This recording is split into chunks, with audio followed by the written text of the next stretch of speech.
Freak the Mighty, Chapter 24 The Return of Kicker. The deal is, I'm not supposed to bother anybody at the hospital. Yeah, right. Like me being there is going to screw things up. The way everybody's acting around here, you're supposed to shut up and not do anything but wait, which makes me crazy.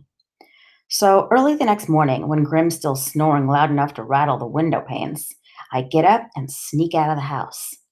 The way I figure, I can check on Freak and be back in time for breakfast. No harm, no done. No harm done. It doesn't work out like that, to say the least. The sun is just coming up over the mill pond, and there's this spooky mist on the water. You can hear all the frogs making a racket under the lily pads, and the mosquitoes sound like bullets whizzing by. And I have to kind of slap and run until I get clear of that smelly old pond. Moving fast, like the sun is chasing my heels, I'm running down this long, faint shadow of me that stretches out ahead. You can't ever catch up with it. I'm thinking with my feet, like the rest of me still asleep. Not that I'm completely alone. There's this one old guy. He's actually cutting his lawn. He's got these headlights rigged up on his rider mower, and he's wearing pajamas too, like it's normal. Everybody does it. When I get to the hospital, the streetlights are just starting to click off. The lobby is empty, and there's nobody at the desk to tell me I can't be visiting patients at the crack of dawn. There are plenty of nurses in the ICU, though, and they see me coming. This one woman runs out from right behind the telemetry station and she's got her hands up to her mouth. And I'm pretty sure she's trying to shush me, even though I'm not making any noise. She's not telling me to be quiet, though. She's saying, "Oh my God, you must be Maxwell," even though she's never seen me before in her life. I go, "Is Kevin back yet?" Oh dear, she says. "Is he going to be okay?" "Oh dear," she says. "Oh dear." Now, more nurses are coming out of the ICU. One of them is the one I accidentally bumped into yesterday, and when she sees me, she goes, "Better page Dr. Spivak. Kevin was her patient." That's when I notice that some of the nurses are crying and looking at me strange, and all of a sudden, I just go nuts. Just go nuts. I'm saying, "No way! No way!"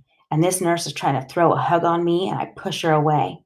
Then I'm running down the hall, and it's like I'm Kicker again, ready to just blast anybody who dares touch me. And I have to keep running. I'm skidding around the corners and bumping into walls, and no one can touch me, even if they're brave enough to try. I just keep running and running until I get to these glass doors that say medical research. The doors are locked, and it's dark inside. Behind me, people are shouting to call the guards, and I punch my hand right through the glass, and I'm inside, skidding over broken glass through the dark. And I keep going until I come to this other set of doors. No admittance. No glass this time. They're solid, so I can't punch through. And I'm kicking and slamming into the doors. And that's when all the hospital cops catch up with me. A bunch of them jump on me, and I keep going, running around in circles like an accident of nature until finally there are so many of them on me I can't stand up anymore. They're putting handcuffs on my wrists and my ankles, and they're sitting on me and going, "We'll have to medicate him." And this one cop says, "With what? An elephant gun?" That's how Dr. Spivak finds me, covered with her cops. This is covered with cops. She's this worried face leaning down. Her eyes are red and blurry, and she's saying, "I'm sorry, Maxwell. We did our best. Better let me bandage up that hand. You're bleeding." "He believed you," I say. "You said you could give him a new body, and he believed you." "What are you talking about?" "The special operation," I say. "The bionics unit." Dr. Spivak makes the cops let me up and says she'll be responsible. But they leave the handcuffs on me just in case. And the cop who was talking about needing an elephant gun has this nightstick out, and he's ready to bop me if I make a move. Dr. Spivak sighs and says, "Somebody get me a coffee, please." And then she looks at me and goes, "You better tell me all about it." So while she's bandaging up my hand, I tell her about how Freak has been coming to the medical research lab every few months to get fitted for his new bionic body. And Dr. Spivak's face goes soft and she nods to herself and says, "Well, that explains it." "It was all a lie, wasn't it?" I say. "You were just telling him that so he wouldn't be scared." "You know better than that, Maxwell. You couldn't lie to Kevin. I tried a little fib on him when he was about 7 years old because I didn't think a child could handle the whole truth. And you know what he did? He looked up his disease in a medical dictionary. That's when I know she's telling the truth." Freak in his dictionary.